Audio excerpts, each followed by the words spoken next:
Okay, so last time we spoke about how there's has to be one nakuda that we start from, one area that we start building on for avodas Hashem. And if you ask different people, what's that first point you should start from, you'll get different answers because people respond based on their experiences and where they're holding. One person who realizes that they're weak in Talmud Torah will say that's the first thing to work on.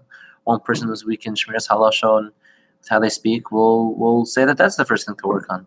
But the author of the Bilvavi, Rav Tamar Schwartz, says that really there is one universal point, which we've yet to clarify.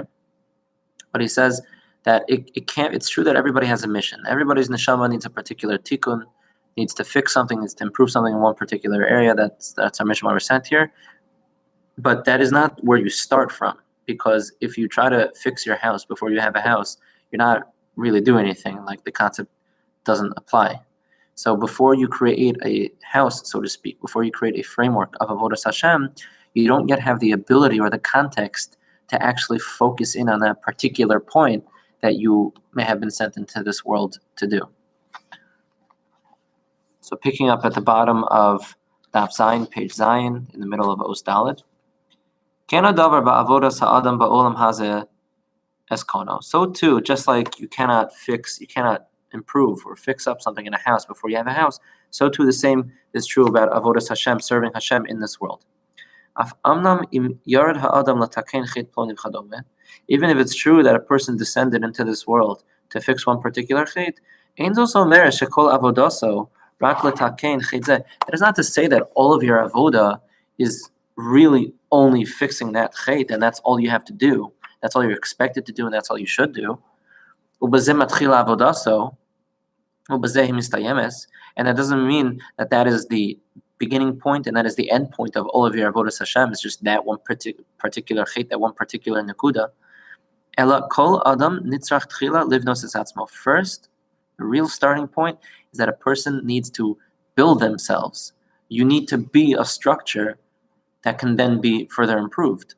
Livnos benafsho binyan amiti shel avodas Hashem, to build within your nefesh, within your soul, a true structure, a true binyan of avodas Hashem.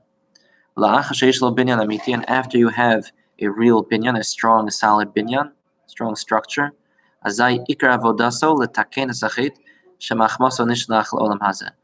then, once you have that, your ikar avodah, the main goal of your avodas Hashem, is to then fix that particular chait for which you were sent into this world. Because once you have the framework and the foundation, you can then find the weak point which exists on top of that and within that.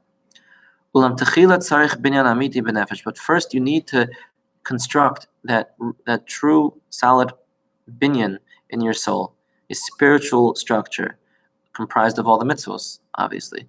Binyan mutzak shel avodas Hashem b'tukenes burura, a solid structure of avodas Hashem that is properly established and clear. Zos va'od, this and furthermore, pa'amim she'adam mitah, further point, that pa'amim she'adam mitakenes hachet bo pagam begilgal hakodem beragaim sipurim v'chikol chayv levatala.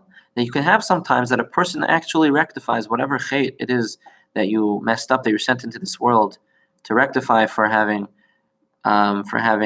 struggled with that in a life that your neshama lived in, that your nefesh lived in, and you might actually accomplish that in a couple of moments, whether in the middle of your life, end of your life. Does that mean that every other moment of your life is meaningless? Once you've already accomplished that particular tikkun, that you've improved that particular chait that you're sent into this world for? Lo velo, obviously not. Obviously, we don't say the rest of your life was for nothing, was levatala. El bora hadavar shall kol adam livnos esnafsho meresh avad gemira. Rather, it's clear. Matter is clear that every person needs to build their nefesh, so to speak, from beginning to end. Ubenosaf al kach alav lases simas leiv miyuchedes.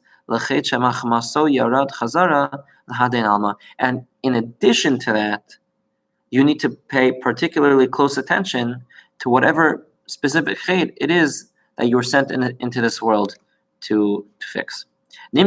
So based on this, if so, she'ein haprat hayachid hu ikar avodaso b'chol ez b'chol sha'ah, that if this is true, that particular detail that you're meant to focus on isn't actually the main focal point of your avoda, every waking moment, אלא יש סיבה כוללת לכל הנבראים, מדוע הם ירדו כאן לעולם הזה. But rather, that there is some universal reason that every person is here and descends into Olam Hazeh, into this world. So first of all, we need to clarify what is that reason that we're all sent into this world. What are we out to accomplish? And when that reason is clear to a person, you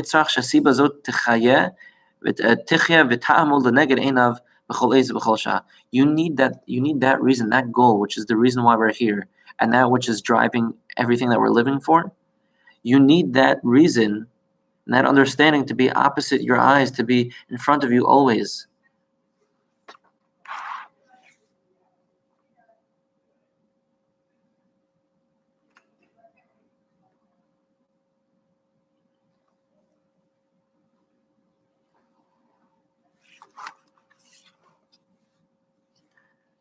וזוס מכיוון שכל רגע ממש שהוא חי, סיבת החיים ברגע זה, היא הסיבה שצריך שתדריך את חייו.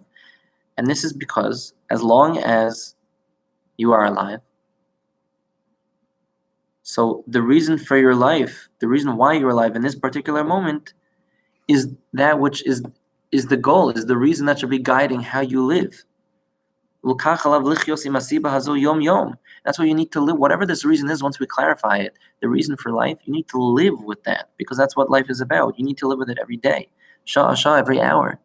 You need to discern and understand what it is, even every moment.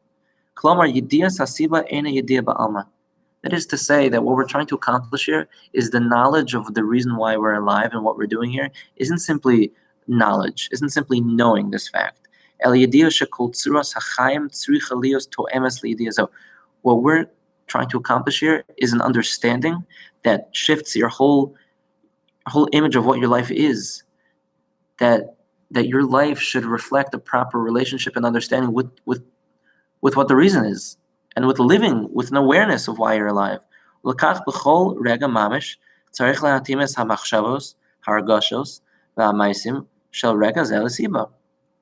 Therefore, literally every moment of your life, you need to align your thoughts, your feelings, and your actions of that particular moment with this siba, with this reason of why you are alive, with the goal of why we're living.